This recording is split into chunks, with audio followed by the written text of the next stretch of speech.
As I Lay Dying by William Faulkner is a harrowing tale of a family's journey to town to bury their dead mother.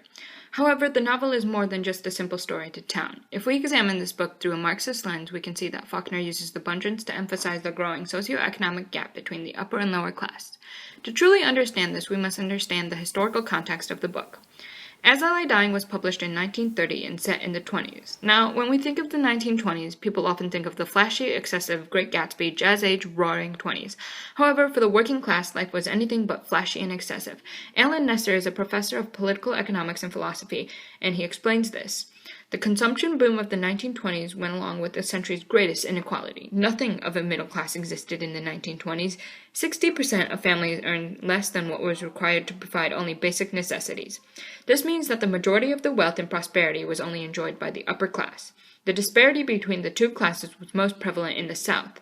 Deb Tennant conducted a research project that uncovered more evidence. In 1920, nearly half the nation's population still resided in rural areas dependent upon agriculture for survival. From 1920 to 1921, farm prices fell at a catastrophic rate. The price of wheat, the staple crop of the Great Plains, fell by almost half. So, while the wealthy town folks enjoyed the luxuries of mass society, farmers and agricultural workers struggled to scrape by.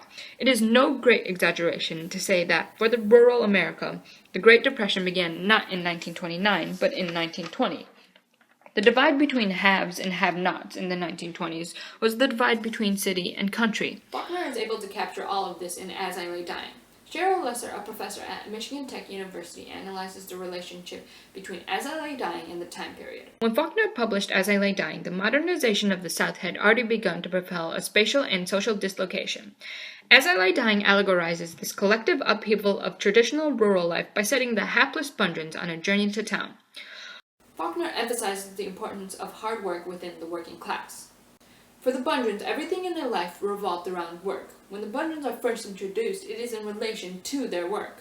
Cora is first introduced as she attempts to sell cakes to earn a bit of extra cash. The first time we hear of Cash, it is in relation to his work. A good carpenter, Cash is. Ants is described by Darrell. Pa's feet are badly splayed, his toes cramped and bent from working so hard when he was a boy. The lower class is defined by their work and nothing else. After all, the only thing that separates the townspeople and the Bungeons is their work and their wealth. Bungeons feel separated from the others, and as they travel to town, they realize just how big of a divide there is between them and the townsfolk.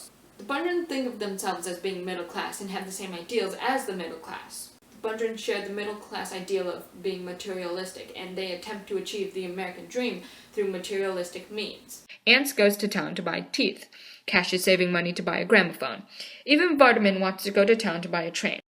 Despite the Bungeons' middle-class ideals, the true middle class, the townsfolk, refuse to accept or accommodate the Bungeons. When the Bungeons arrive in a town called Matson, the residents of Matson are glad to see the Bungeons leave. The town marshal says that the Bungeons are probably in jail, but thank goodness it isn't their town jail. The marshal's reactions reflect the entire town's feelings toward the Bungeons. The townspeople's disgust toward the lower class led to tension and sometimes violence. Karl Marx predicted this when he wrote the Communist Manifesto.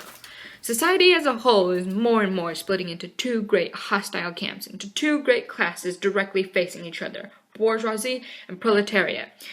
In As I Lay Dying, Faulkner depicts the resentment between the bourgeoisie and the proletariat, the Bungeons and the townspeople.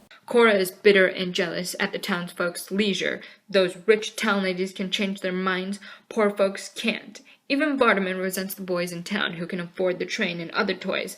The tension between the two classes is most evident when Jewel insults a man from Jefferson. The townsman pulls out a knife, and the Bungeons barely manage to escape unharmed. The separation between the two classes, both historically and in As I Lay Dying, leads to class struggle and violence.